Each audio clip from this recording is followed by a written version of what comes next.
कृष्ण का चिंतन करते हुए जब मन निरंतर हर श्वास में, तो मत प्राणा हो जाता है, कृष्ण प्राणा हो जाता है। गोपिका जी कहती हैं, कान भय प्राण में और प्राण भय कान में, ही में न जानी परे कान है कि प्राण है। प्राण ही कृष्ण हो गए या कृष्ण ही प्राण हो गए। मन मनस्का मत प्राणा मदर्थे त्यक्त देह कहा, मेरे लिए समस्त देह के आचरण समर्पित करना, ये है भगवत प्राप्ति। भगवत प्राप्ति का स्वरूप क्या है? भगवान में मन हो जाना, भगवान में प्राण हो जाना, और देह के समस्त आचरण समस्त विलास केवल भगवान के लिए। अब बोले इसका साधन क्या है? तो बोले संत। बिना संतों के ये बात नहीं हो सकती। अगर संत संग नहीं मिला तो मन मनस का मत प्राणा मदर्थे त्यक्त देहि कहा, ये स्थिति नहीं आ सकती। इसलिए कहा है, तुलयाम लवे ना पिन्ना स्वर्गम ना अपुनर्भवम, भगवत संग संगस्य मर्त्यानाम किमुताशिषा। तुलना नहीं की जा सकती संत संग से, मोक्ष सुख की भी, स्वर्ग सुख की भी और मृत्युलोक के सुख की भी। अगर ये तीनों सुख मिला दिए जाए तो भी संत सुख के बराबर नहीं। जो भगवत प्रेमी महात्माओं का संग है उसके बराबर नहीं। तात स्वर्ग अपवर्ग सुख धरी तुला एक अंग, तूल नताय सकल मिली जो सुख लव सत्संग। लव मात्र क्षण मात्र के सत्संग से जो हमें लाभ मिलता है और कहीं किसी से नहीं मिल सकता। संत का स्वभाव होता है सबका मंगल करना। जो पैसा चाहना, मान प्रतिष्ठा चाहना, भोग चाहना, यश कीर्ति चाहना, ऐसा जा ही ना चाहे कबो कछु। चाह जिसके अंदर मिट गई है वही संत है। चाह मिटी, चिंता मिटी, मनुआ बेपरवाह, भगवत चिंतन परायण महापुरुष। फिकरी फारी फकनी करे ताको नाम फकीर। जिस फिकर माने होती चिंता, चिंता को ही मिट्टी में मिला दिया, कोई चिंता नहीं, कोई चाह नहीं। बोले संत सबका मंगल करते हैं।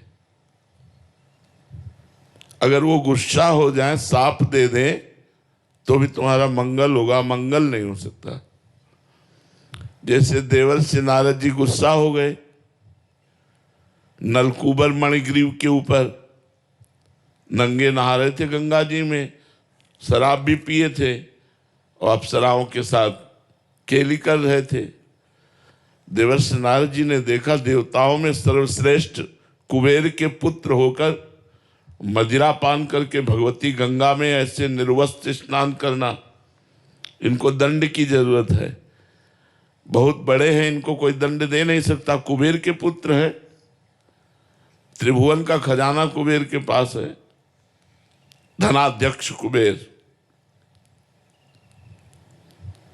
अप्सराएं तो डर कर वस्त्र धारण करके चरणों में गिर पड़ी, पर वो नशे में उन्मत्त गर्भ में खड़े रहे।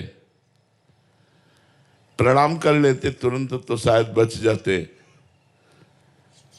देवर्षि नारद जी ने कहा, तुम जड़वत वृक्ष की तरह दोनों खड़े रहे, ऐसी अपवित्र दशा में, मतलब मदिरा पिए, निर्वस्त्र, तुम्हें अहंकार है ना। तुम रूप में नलकूबर मणिग्रीव नंद बाबा के घर के सामने बने। लालजू को जब उखल में बांधा गया तो उखल सहित घसीट कर दोनों वृक्षों में फंसा दिया, मारा झटका, दोनों वृक्ष उखड़ गए और भगवान गोविंद का साक्षात्कार नलकूबर मणिग्रीव को हुआ। ऐसे हम वरदान कहे कि साफ कहे, मुनिन कर क्रोधो मुक्तिदातार।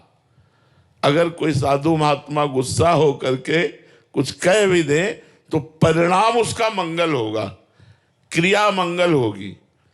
अब अमंगल क्रिया कहाँ, कुबेर के पुत्र पेड़ बने खड़े हैं, लेकिन परिणाम मंगल होगा, भगवान की उनको प्राप्ति हुई। तो संत का संग सबका मंगल करता है। केवल इतनी ही बात नहीं, संतों में भगवान के भजन से ऐसी शक्ति आ जाती है कि उनका संस्पर्श जिसको हो गया उसको मालूम भी नहीं चलेगा और उसको भगवत प्राप्ति हो जाएगी। इतनी बड़ी महिमा है। संस्पर्श दो प्रकार से होता है। एक होता है वाणी से, हमारी वाणी गई और आपके हृदय को छू गई, और एक होता है दृष्टि संकल्प, हमारी दृष्टि गई और संकल्प बना, तो दोनों संस्पर्श से निश्चित भगवत प्राप्ति हो जाती है। संत का मिलना बड़ा दुर्लभ है। महत् संगस्तु दुर्लभो, देवर्षि नाथ जी ने कहा, महापुरुषों का संग मिलना बड़ा दुर्लभ है। संत को ना पहचान करके यदि हम उनकी सेवा, उनकी आज्ञा का पालन करें तो कल्याण हो जाएगा। अगर पहचान कर करें तो बहुत जल्दी भगवत प्रेम की प्राप्ति हो जाएगी। बस संत की अवज्ञा ना करे। अवज्ञा माने उनका अनादर ना करे। भले तुम्हारी पहचान में नहीं आ रहे, किसी बात को देखकर, गुण दोष को देखकर उनका अनादर न करे। वो भगवान के पार्षद हैं। जिस समय कृपा उनकी उदय होगी तब आप पहचान पाओगे ये क्या है, नहीं तो बाहरी लक्षणों से पहचानना बड़ा कठिन हो सकता है। जब हम संत संग करते हैं तो हमारे सामने माया एक रचना रचती है, भोगों का प्रलोभन सामने रखती है और भक्ति भगवान को सामने रखती है। दोनों भगवान की प्रिया है। भक्ति प्रिय माधवा, मायापति मम माया दुरत्या। भगवान मायापति भी है और भक्ति पति भी है। भक्ति भगवान को सामने रखती है और माया भोगों को सामने रखती है। जब बड़े भाग्य से हमें संत संग मिलता है तो पता चलता है कि हमारे जीवन का लक्ष्य भगवान है, भोग नहीं। पर अनेक जन्मों से इतना आकर्षण भोगों का है कि भगवान अच्छे नहीं लगते और भोग अच्छे लगते हैं। आप देख लीजिए, भोग तुरंत सुख देता है, ऐसा लगता है भगवान तो कालांतर में सुख देते हैं, ऐसा लगता है। और भगवान में सुख है भी कि नहीं पता नहीं। गुलाब जामुन में तो तुरंत सुख है, मुंह में डालो और मीठा लगा, है नहीं। इतना भुलावा माया का है कि हम भक्ति मार्ग में चलने की कोशिश करते भी हैं तो हम भोगों को लेके, भोगों के त्याग के बिना आध्यात्मिक उन्नति नहीं होती। हमारी भूल ये होती कि भगवान भी मिल जाए और चकाचक भोग भी भोगने को मिले, ऐसा नहीं हो सकता। अब मुझ भा भरोस हनुमंता, बिनु हरि कृपा मिले नहीं। संत मिल गए मतलब मोहर लग गई कि हरिजू की हमारे ऊपर कृपा है। अब संत और भगवंत में अभेद दर्शन करना जिसको आ गया, तस्मित् तज्जने भेदा भावात, कि संत भगवान का स्वरूप है। बड़ा कठिन है ये मानना। भगवान जब सबरी जी को उपदेश कर रहे हैं नवधा भक्ति का, तो उसमें कह रहे हैं सातों समूह मोहि मैं जग देखा, मोते अधिक संत कर लेखा।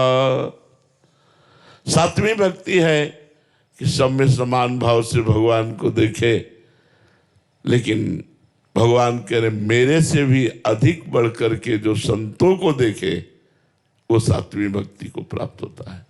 जो सप्तवीं आध्यात्मिक उन्नति है वो ये कि सब में भगवान को देखे, लेकिन संतों को भगवान से भी अधिक देखे। हम कह रहे हैं चलो इतना ना सही, भगवान के बराबर, भगवान से अधिक ना देखे तो भगवान के बराबर कि भगवान है, चलो इतना भी ना सही तो ये भगवान के हैं। इतना तो हम मान ही सकते हैं यार कि ये भगवान के जन हैं।